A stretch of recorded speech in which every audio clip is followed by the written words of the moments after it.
Militão কিচেনে সকলকে স্বাগত। আজ আমি মানকচু বাটা করব। মানকচু নিয়েছি, মানকচু টুকরো টুকরো করে কেটে নিয়েছি 500 মতো মানকচু। একটা নারকেলের খোলা, সেটাকে কুড়ে নিয়েছি। একটু বাদাম নিয়েছি পোস্তর বদলে, আপনারা পোস্ত দিতে পারেন। রসুন কয়েক টুকরো, আদা একটু, কয়েকটা কাঁচা লঙ্কা, সর্ষে 1 চামচ মতো, আর কয়েকটা পেঁয়াজের টুকরো, আর লেবু। সবগুলো মিক্সিতে দিয়ে দেবো।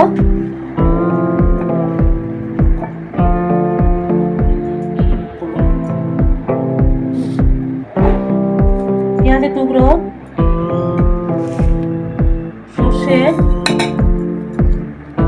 কয়েকটা কাঁচা লঙ্কা 4-5টা মতো,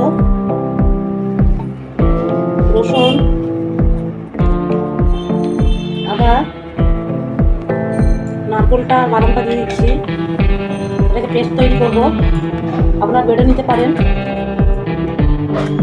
পুরোটা হয়ে গেছে, আপনারা কাঁচাও ভাতের সঙ্গে খেতে পারেন। আমি এটাকে কড়াতে নেড়ে নেব। তেল দিয়ে দিচ্ছি কড়াতে, কালো জিরে,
কচু বাটাটা রেডি হয়ে গেছে। আমি তুলে নিচ্ছি।